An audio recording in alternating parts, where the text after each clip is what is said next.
What's up, everybody? P69 1000 here. I thought I would do a face-to-face video this time for old time's sake. I haven't uploaded in probably a month, maybe or more. Um, just kind of doing something fun today. Nothing too crazy, but today's going to be, let's see, the most haunted places in America. I've done a couple of these, but I don't think some of these I might accidentally repeat because it's been a long time since I've done a haunted places video, haunted ghosts video. But like I said, I wanted to do a face-to-face video just for old time's sake, my old format on my channel here. So hopefully you guys enjoy it. So, Salem, home of the Salem witchcraft trials. This town in Massachusetts draws ghost hunters from all over the globe. Those looking to gather goosebumps can explore the witch house, home to Judge Cornwin, an investigator from the infamous trials. Gallows Hill, where the wrongfully accused were executed. And Old Bearing Point, where the accusers are buried. Perhaps the scariest place of them all, the House of the Seven Gables, the same house that inspired the novel by American author Nathaniel Hawthorne. Visitors of the old Salem mansion, which is currently a museum, have reported voices right in their ears, despite no one being around. You might want to close your ears for this one. Bonaventure Cemetery in Savannah, Georgia. Don't journey to the Bonaventure Cemetery if you're not ready to see statues in a stone-cold state of bliss. Visitors have reported grinning granite, not to mention spooky sounds of crying children and barking dogs. If you go, stop by the grave of young Gracie Watson and leave a toy at her marker. It might just lure her out, and you may see a ghost. If Gracie doesn't fill your ghost quota, head to the Kehoe House, an inn that's choked with ghosts. If you believe their stories, guests claim they've awoken to gentle caresses in the middle of the night. I don't know about all that.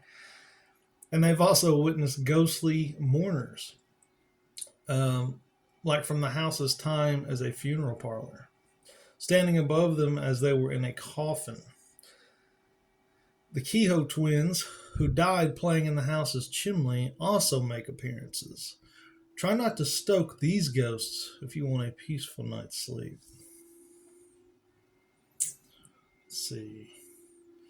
The Jersey Devil.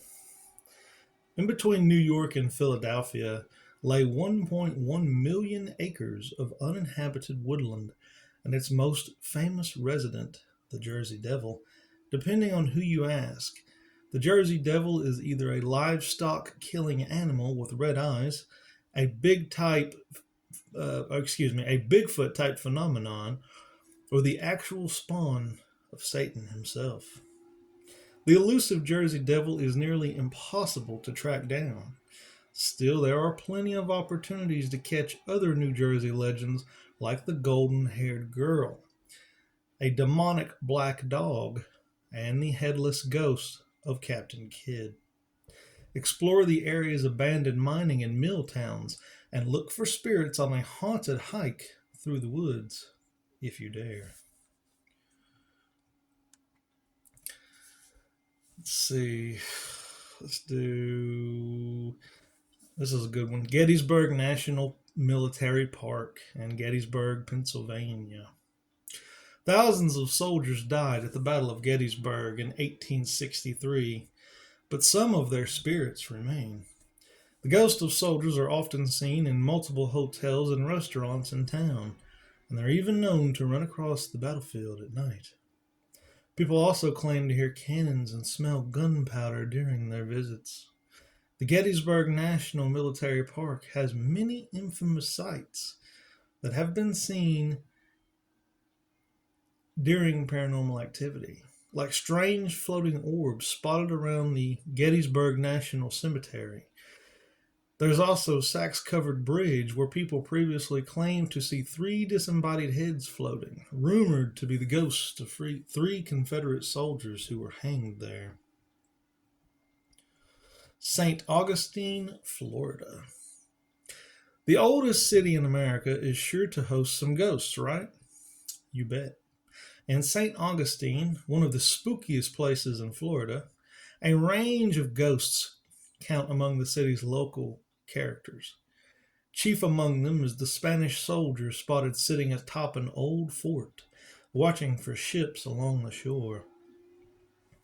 Nearby former patients of the Spanish military hospital, who passed away long ago, still linger within the historic building, moaning and crying. Over in Huguenot Cemetery, the ghosts of Judge John B. Stickney roams, visibly unhappy, after thieves snatched his gold teeth while his coffin was being relocated closer to his home. And of course, St. Augustine's iconic lighthouse is home to lighthouse keeper Mr. Audrou, who fell to his death while painting the tower. There's like a lot of bad things happen in St. Augustine. I think we've done this one before. Bachelor's Grove Cemetery. That sounds really familiar. This small abandoned cemetery in Chicago suburbs wasn't just an alleged dumping ground for bodies. It was supposedly used by none other than Chicago's organized crime gangs of the 1920s and 30s. Not surprisingly, it's home to some seriously creepy stuff, from near collisions with vehicles that aren't there to a spirit who walks the grounds holding her baby during a full moon. There have been reports of a phantom farmhouse that shrinks as you get close to it and then disappears entirely. The Ohio State Reformatory. The Ohio State Reformatory closed in 1990, but that doesn't mean it's entirely empty. The prison, the exact location where the Shawshank Redemption was filmed, now holds regular ghost hunts where visitors report hearing shrieks and the sounds of doors slamming. However, the most terrifying part of the prison is the solitary confinement wing. Here, people have seen shadowy figures and felt the club of a murdered guard still on patrol. Other haunted sites in the city include the Bisman Building, home of a specter with a top hat and a little girl ghost who accompanies him, and the Renaissance Theater, where you might hear disembodied laughter and creepy music. I did not know the Shawshank Redemption was filmed there. That's pretty cool. Crescent Hotel, Eureka Springs, Arizona. From the outside, this place looks like a luxury spa, steeped in 140 years of history. But inside, there's a portal to another realm. During nightly ghost tours, ghosts often pass out or feel faint at the same exact spot in the house. It turns out that spot is right above the morgue.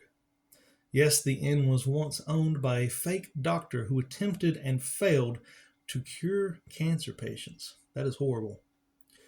Spa goers are accustomed to unexplainable paranormal events and visits from the inn's former personnel, so prepare for a ghostly checkup if you visit.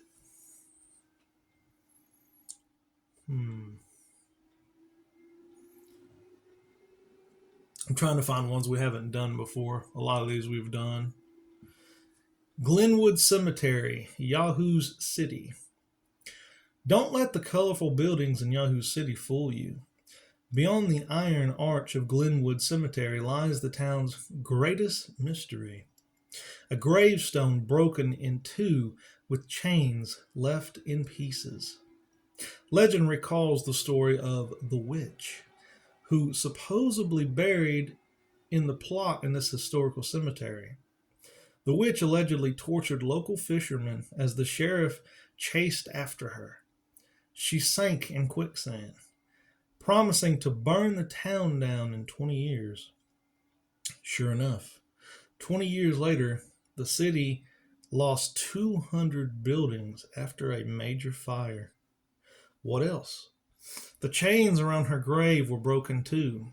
The groundskeeper repairs the chains to this day. but they often break shortly after. That's a pretty good one. Hmm.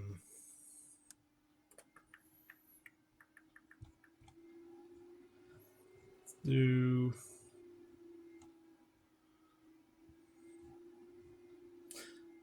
Waverly Hills Sanatorium in Louisville, Kentucky. This will probably be our last one. This Gothic looking building is one of the best examples of life imitating art. It looks exactly what you'd imagine a haunted hospital or an insane asylum should look like. It's on a wide swept hill on the edge of Louisville, Kentucky.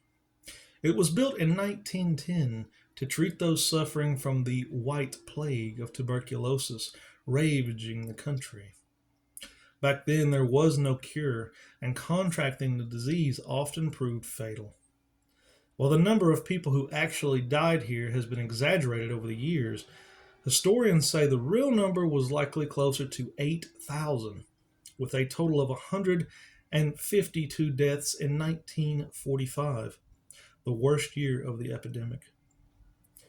In the past, visitors have reported hearing slamming doors, footsteps, and screams of patients from empty rooms. So, I hope you guys enjoyed that. It's always fun to, read, um, haunted places from around the country and just do face to face videos like this with you guys. I really miss doing face to face videos. It's a lot of fun doing my edited videos and stuff too. But sometimes, just to go back to the old YouTube standard of face to face videos, that's not really a thing anymore, is it? I really hardly ever see anybody on YouTube doing face to face videos. I think I'm one of the last. Um, I'm one of the last of the original YouTube creators that's still here. All the rest of them are gone. Um, so it's always fun doing a face to face video with you guys on occasion. But hope you enjoyed these stories. They were a lot of fun for me to do. Um, I'm planning on doing something really special for you guys in my next video. I think I'm going to do my favorite Are You Afraid of the Dark episodes, like a top 10 or a top 5. That should be a lot of fun. Um, so I hope you guys enjoyed this one. Peace, love. I hope you guys had a great Thanksgiving, by the way. Peace, love. I love you all. Have a great day.